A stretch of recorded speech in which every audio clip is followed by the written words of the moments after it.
Halo guys, aku Rifdanusa Fitri. Coba tebak, aku lagi di mana ini? Aku lagi ada di pertanian organik Brenjong di Trawas. Coba lihat pemandangan belakangku ini. Ada lagi nih yang bagus. Wow. Kampung Pertanian Organik Brenjong terletak di Desa Penanggungan, Kecamatan Trawas, Kabupaten Mojokerto, Jawa Timur. Kampung ini dikenal sebagai kampung organik karena warganya fokus pada pertanian organik, terutama sayur dan buah organik. Tanaman pakcoy atau sering disebut juga sawi sendok merupakan salah satu jenis sayuran hijau yang digemari banyak orang karena rasanya yang lezat dan kandungan gizinya yang tinggi. Selain enak dimasak, tumis atau direbus, pakcoy juga memiliki manfaat kesehatan, mulai dari memperlancar pencernaan hingga menjaga sistem kekebalan tubuh. Menariknya, tanaman ini sangat mudah untuk dibudidayakan, baik di lahan sempit, pekarangan rumah, maupun dalam skala pertanian.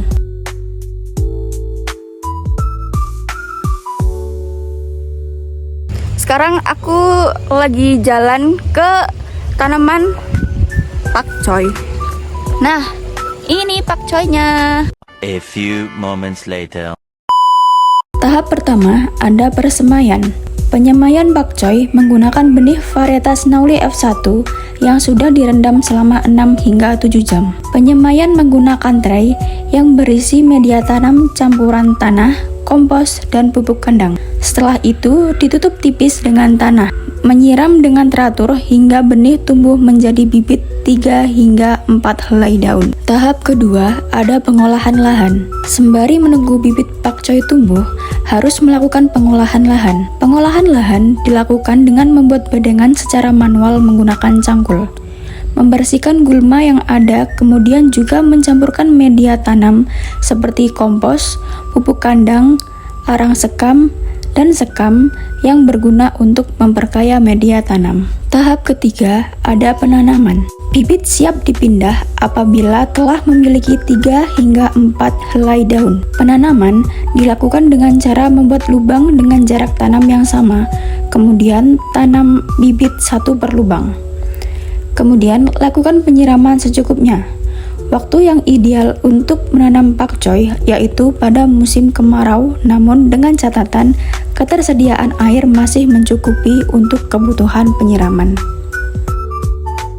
Penyiraman tanaman pakcoy dapat dilakukan 2 kali sehari, yaitu pagi dan sore hari menggunakan alat bantu seperti gembor. Namun, pada saat musim hujan, penyiraman dapat disesuaikan dengan kondisi cuaca saat itu. Pertanian di Kampung Organik Brenjong menerapkan sistem budidaya yang sepenuhnya bebas dari pupuk kimia, dengan mengedepankan pemanfaatan potensi lokal yang tersedia di lingkungan sekitar. Para petani di kampung ini menjadikan limbah organik sebagai sumber utama nutrisi bagi tanaman. Misalnya, daun-daun kering yang berjatuhan tidak dibuang begitu saja, melainkan dikumpulkan dan diolah menjadi kompos alami. Setiap petani umumnya memiliki ternak sapi, sehingga kotoran sapi dimanfaatkan secara optimal sebagai pupuk kandang yang kaya unsur hara.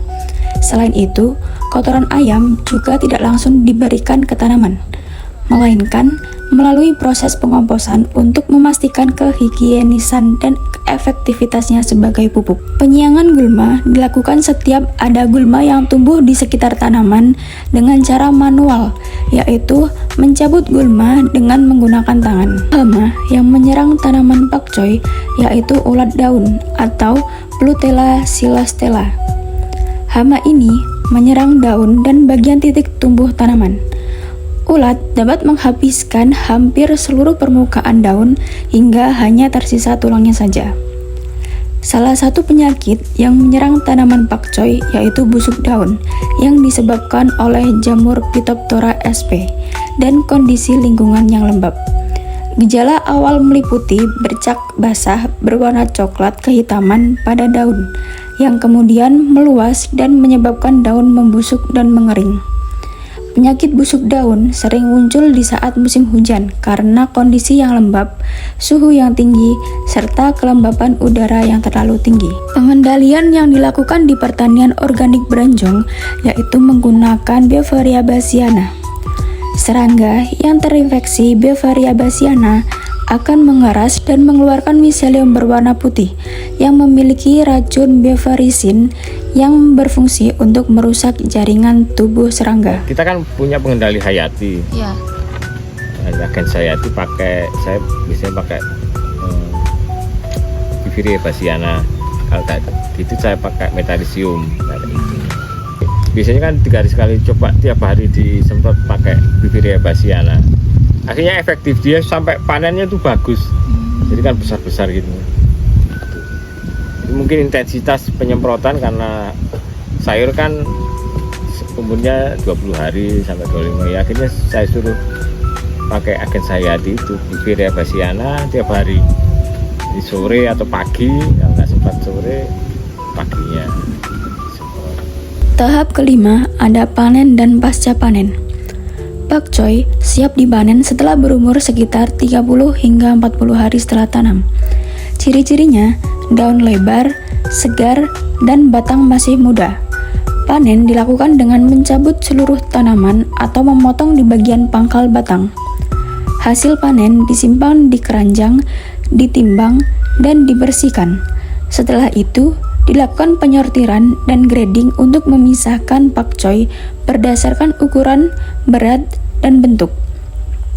Grading ini penting dilakukan terutama untuk tujuan pemasaran, baik ke pasar tradisional, supermarket, atau untuk diekspor. Untuk packing, petani menggunakan plastik kemasan jenis PE, PP, maupun PEP untuk pemasaran supermarket atau untuk ekspor.